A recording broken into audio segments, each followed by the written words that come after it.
Mistake number 8 और 9 तो ऐसी है कि अगर आपने ये मिस्टेक की तो आपका नीट में सिलेक्शन तक नहीं हो सकता। एंड मैं ये बात दावे के साथ कह सकता हूँ कि अभी भी 90% नीट एस्पिरेंट ये मिस्टेक करते हैं और इस कारण से उनका सिलेक्शन नहीं हो पाता। और उसके बाद वो ये कहते हैं कि नीट एग्जाम ही बहुत टफ है, नीट में कंपटीशन ही बहुत ज्यादा है। तो मेक श्योर दैट कि आप ये मिस्टेक बिल्कुल भी ना करो। तो hey everyone, once again welcome back to my channel. This is Harshit Kumar, a second year MBBS student at All India Institute of Medical Sciences Raebareli. And आज की वीडियो में मैं ऐसी कुछ कॉमन मिस्टेक्स के बारे में बात करने वाला हूं जो कि नीट एस्पिरेंट करते ही हैं।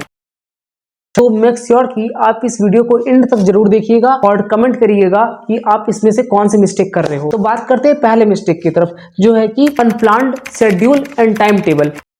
बहुत सारे स्टूडेंट ऐसे होते हैं कि जो रैंडमली कुछ भी पढ़ना स्टार्ट करते हैं, वो कोई भी टाइम टेबल या शेड्यूल को फॉलो ही नहीं करते। लाइक वो आज प्लांट किंगडम पढ़ रहे हैं, कल सेल पढ़ना स्टार्ट कर देंगे, परसों ह्यूमन फिजियोलॉजी पढ़ना स्टार्ट कर देंगे, एक महीने लगातार फिजिक्स ही पढ़ते रहेंगे। या फिर कुछ ऐसे होते हैं कि एक साल तक लगातार बायोलॉजी ही पढ़ते रहते हैं और फिजिक्स को पूरी तरह से ही नेग्लेक्ट कर देते हैं। तो ऐसा आपको बिल्कुल भी नहीं करना है कि आप पूरी तरह से बायो पढ़ रहे हो, फिजिक्स को छोड़ दिया, या फिजिक्स पढ़ रहे हो और बायो को छोड़ दिया। नहीं, आपको तीनों सब्जेक्ट को बैलेंस में लेकर चलना ही होगा और आपको डेली टारगेट सेट करने होंगे। लाइक फिजिक्स में मुझे आज 2 लेक्चर करने हैं काइनेमेटिक्स के, केमिस्ट्री में 2 लेक्चर करने हैं मुझे मोल कंसेप्ट के, बायोलॉजी में 2 लेक्चर करने हैं मुझे प्लांट किंगडम के। इस तरह से आपको डिवाइड करना पड़ेगा। और अब बात करते हैं दूसरे मिस्टेक की तरफ, तो वो है following unnecessary and multiple book. ये मिस्टेक मैंने भी की थी और मुझे लगता है काफी एस्पिरेंट ये मिस्टेक कर रहे होंगे। होता क्या है ना यार, आपका कोई फ्रेंड होगा, वो बोलेगा कि मेरे फिजिक्स वाले सर ने तो कहा है कि अगर तुमने ये 4 बुक नहीं की तो तुम्हारा तो सिलेक्शन ही नहीं हो पाएगा। उस डर से आप भी जाकर मार्केट से वो 4 बुक ले आते हो। और देखो, ऑब्वियस सी बात ये है कि तुम उस 4 बुक को सॉल्व कर नहीं सकते।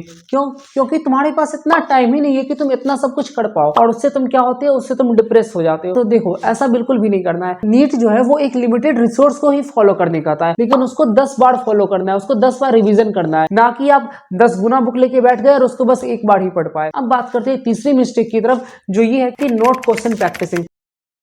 बहुत सारे एस्पिरेंट ऐसे हैं कि जो बस थ्योरी ही पढ़ते रहते हैं और सोचते हैं क्वेश्चन तो प्रैक्टिस हो ही जाएगा यार, जब थ्योरी पढ़ लिए तो क्वेश्चन तो बन ही जाएंगे ना। लेकिन जब मॉक टेस्ट देते हैं तब उन्हें लगता है यार मेरे से तो क्वेश्चन बन नहीं रहे, अब क्या होगा। तो देखो यार, दिक्कत यही है कि तुम बस थ्योरी पढ़ के क्वेश्चन सॉल्व नहीं कर सकते। एग्जाम्पल के लिए मैं तुम्हें दूं, अगर तुम्हें एक बाइक राइडर बनना होगा तो क्या तुम बस बाइक चलाने की थ्योरी सीख कर क्या तुम एक राइडर बन सकते हो? नहीं बन पाओगे। तुम्हें उसके लिए बाइक चलाने की प्रैक्टिस करनी पड़ेगी। उसी तरह से नीट एग्जाम है, अगर तुम्हें नीट एग्जाम क्रैक करना है तो क्या बस थ्योरी पढ़ने से काम चलेगा? बिल्कुल भी नहीं चलने वाला। तुमको थ्योरी पढ़ने के साथ तुमको क्वेश्चन भी प्रैक्टिस करना पड़ेगा, तब जाके तुम नीट एग्जाम क्रैक कर सकते हो। तो ये पॉइंट इसलिए बहुत ज्यादा इंपॉर्टेंट है। अब हम बात करते हैं फोर्थ पॉइंट की तरफ, जो कि है लो स्लीप ड्यूरेशन।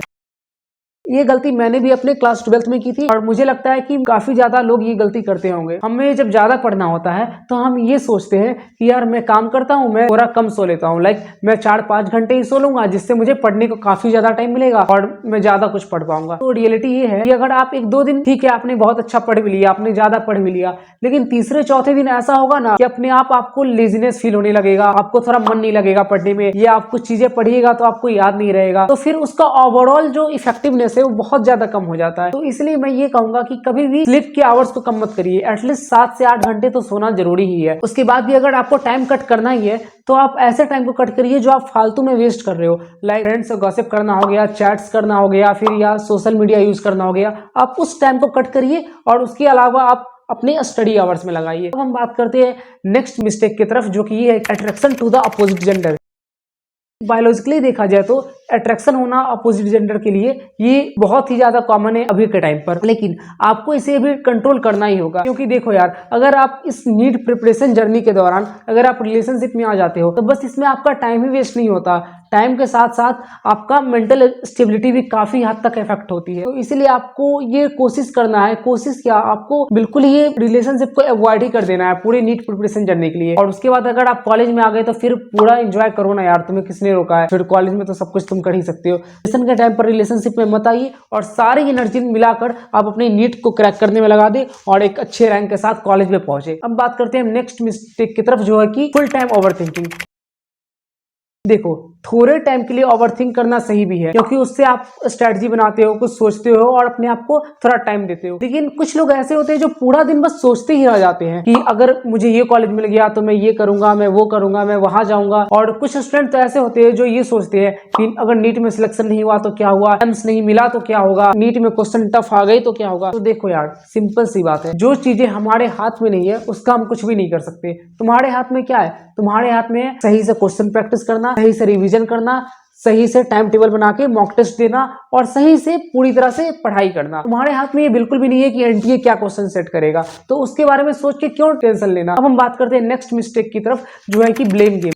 और कमेंट जरूर करना अगर तुम ये काम अभी भी कर रहे हो तो। देखो होता क्या है ना कि हमें दूसरे पे ब्लेम डालना काफी अच्छा लगता है, क्योंकि हम ह्यूमंस है जो गलती एक्सेप्ट जल्दी नहीं करते हैं। तो अगर मान के चलो कि 100 टेस्ट में नंबर कम आ गए तो तुम कभी ये एक्सेप्ट नहीं करोगे कि हाँ यार मैंने इस बार प्रैक्टिस अच्छे से नहीं की थी तो मेरे नंबर कम आ गए। तुम क्या बोलोगे, सर ने इस बार टेस्ट में क्वेश्चन टफ बना दिए, या फिर सर ने जो इस बार क्वेश्चन दिए वो नोट से बाहर दे दिए, वो मॉड्यूल से बाहर दे दिए। तो तुम बस अपने पर से गलती टाल करके तुम दूसरों के ऊपर वो गलती दोगे ताकि तुम्हारा खुद का भार कम हो जाए। लेकिन देखो यार, अगर मान के चलो नीट में एक ऐसा क्वेश्चन आ जाता है जो मॉड्यूल से बाहर का हो, तो तुम वहां पे क्या करोगे? वहां पर किसको ब्लेम डालोगे? एनटीए को ब्लेम डालोगे क्या कि एनटीए तूने ये क्वेश्चन क्यों बनाया? तुम ये बोल सकते हो क्या? नहीं बोल सकते यार। तो इसलिए अपनी गलती से सीखो कि हाँ यार, ये गलती मेरी है कि मैंने क्वेश्चन प्रैक्टिस नहीं की और मेरे नंबर कम आए, और अगली बार मैं क्वेश्चन प्रैक्टिस ज्यादा करूंगा और मैं नंबर ज्यादा लाके दिखाऊंगा। आपको ये करनी है। अब बात करते हैं 8वें मिस्टेक की तरफ, नॉट गिविंग मॉक टेस्ट। और ये बहुत ही बड़ी मिस्टेक है, क्योंकि मैंने बहुत लोग को देखा है जो कि मॉक टेस्ट देते ही नहीं है, बिल्कुल भी नहीं देते। क्यों नहीं देते? क्योंकि उन्हें ये लगता है कि अगर मैंने मॉक टेस्ट दे दिया और नंबर कम आ गए तो क्या करूंगा। अगर तुम्हारे नंबर कम आएंगे तभी तो तुम्हारे अंदर मोटिवेशन आएगा ना कि हाँ अब ज्यादा पढ़ना है, अब नंबर ज्यादा लाने। अगर तुम मॉक टेस्ट दे ही नहीं रहे हो बस इस डर से कि मेरे नंबर कम आ जाएंगे, तो फिर तुम तो आराम से बैठे रहोगे ना कि हाँ यार कि अब तो मेरे नंबर कम ही नहीं आ रहे, मेरे साथ तो कुछ होने ही नहीं वाला, मतलब मैं नीट में जाऊंगा अपने आप नीट क्रैक हो जाएगा। तो ऐसा बिल्कुल नहीं होने वाला। नंबर कम भी आ रहे तब भी टेस्ट दो और उसको ऐसे मोटिवेशन की तरह यूज करो कि हाँ इस बार अगर 300 नंबर आए तो अगली बार 400 आने चाहिए, इस बार अगर 600 आए तो अगली बार 650 आने चाहिए। और मॉक टेस्ट देने के बाद उसका एनालिसिस भी उतना ही ज्यादा इंपॉर्टेंट है जितना कि मॉक टेस्ट देना है। तो इसलिए मॉक टेस्ट जरूर दो, चाहे आपका सिलेबस कंप्लीट हुआ हो या ना कंप्लीट हुआ हो। अगर सिलेबस नहीं भी कंप्लीट हुआ है तो part wise mock test available होते हैं, आप उसे दिया करो, लेकिन मॉक टेस्ट प्लीज दिया करो। क्योंकि उससे होगा क्या, आप एक टाइम लिमिट के अंदर आप क्वेश्चन को सॉल्व करेंगे। क्योंकि एग्जाम टेम्परामेंट होना बहुत ज्यादा जरूरी है। अगर आपने कभी एग्जाम टेम्परामेंट को झेला ही नहीं होगा और आपने अचानक नीट एग्जाम में बैठ गए और क्वेश्चन को देखे, तो वहां पर आपसे क्वेश्चन आते हुए भी सॉल्व नहीं हो पाएंगे। इसलिए मॉक टेस्ट जरूर देना। अब बात करते हैं हम अगले मिस्टेक की तरफ, जो कि है नॉट रिवाइजिंग प्रॉपर्ली।